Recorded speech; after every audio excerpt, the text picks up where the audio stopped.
World Students English, c'est avant tout le numéro 1 français et mondial des formations à l'anglais. On a en France 50 écoles. Ça représente, c'est le deuxième pays monde pour le réseau, derrière la Chine. Ouais, les Chinois sont un peu plus nombreux que nous, mais sinon, en nombre de centres par habitant, on se débrouille bien.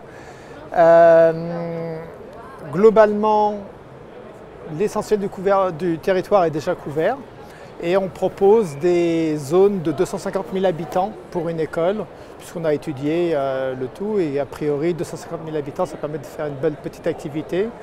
A priori, pour un franchisé, on va chercher un franchisé qui a envie d'avoir 2-3 écoles au bout du compte, ce qui lui fait une belle petite activité à la fin.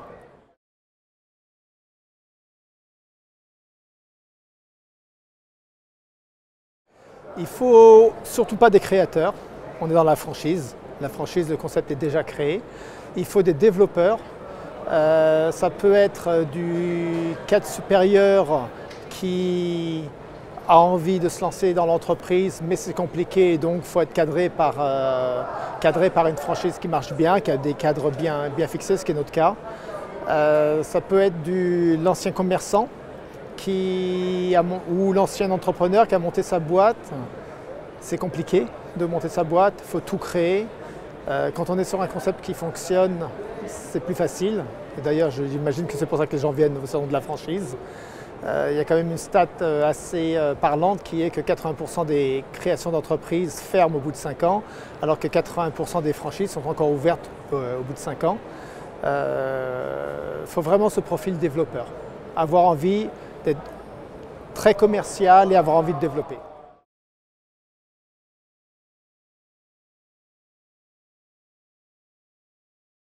Alors on a un droit d'entrée qui est de 80 000 €, qui inclut la formation initiale et autres.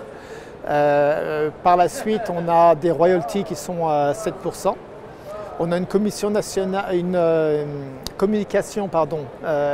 nationale qui est très efficace parce qu'on oblige le franchisé à communiquer nationalement et localement.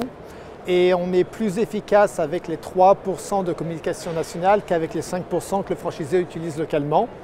Pas parce que le franchisé est mauvais dans sa communication, mais on bénéficie d'un effet d'échelle qui fait qu'on arrive à avoir des bien meilleures conditions.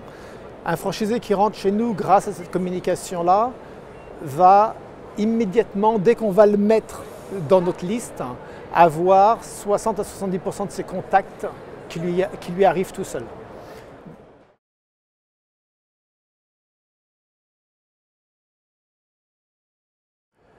A priori, pour plusieurs raisons. La première, et c'est un peu étonnant, mais on est un réseau très agréable à vivre. On a un contrat qui n'est pas le contrat habituel des contrats de franchise et qui permet une relation apaisée entre le franchiseur et le franchisé. C'est un contrat où nous avons 20% du capital du franchisé, donc la rentabilité du franchisé nous importe beaucoup. Et non pas uniquement ses ventes. On a d'ailleurs dans le processus de recrutement, on ne donne pas beaucoup d'informations. On demande aux candidats d'aller voir nos franchisés, de parler avec eux, de leur poser toutes les questions et ils reviennent avec leurs réponses généralement qui n'ont pas été biaisées potentiellement par le franchiseur. C'est un réseau très agréable à vivre.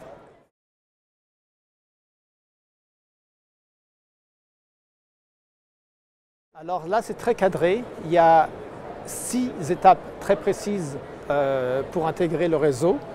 La première, c'est celle de sélection. Vous nous faites signe. On vous renvoie un dossier de candidature. Une fois qu'on a regardé le dossier de candidature, si certains éléments sont bien présents dans ce dossier, je vais vous recevoir avec mon responsable de développement. On va passer une après-midi ou une matinée ensemble. Si ça se passe toujours bien, on vous envoie le DIP, vous lisez le contrat, c'est un contrat particulier, donc il faut bien le lire, il faut prendre son temps de le lire et revenir vers nous avec un feu vert ou non. Si c'est un feu rouge, on s'arrête, si c'est un feu vert, on continue. Et à partir de là, on ne vous donne plus rien et vous allez voir les franchisés. Vous parlez avec eux, ils vous racontent leur vie, leur relation avec les franchiseurs. Est-ce que ce que dit le franchiseur est vrai?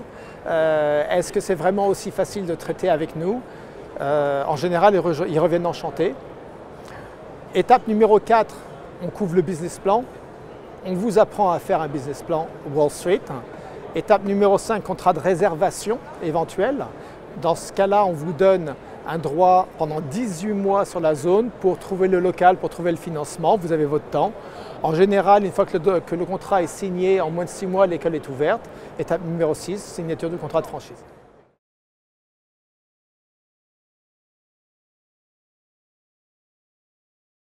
Alors en termes d'actualité, il y a plusieurs choses. La première, c'est les ouvertures. Donc on ouvre à Toulouse, on ouvre à Nantes, on ouvre à Rennes, on va ouvrir à côté de Roissy, dans le centre commercial Aéroville. Pour nous, 4 ouvertures par an, c'est le maximum.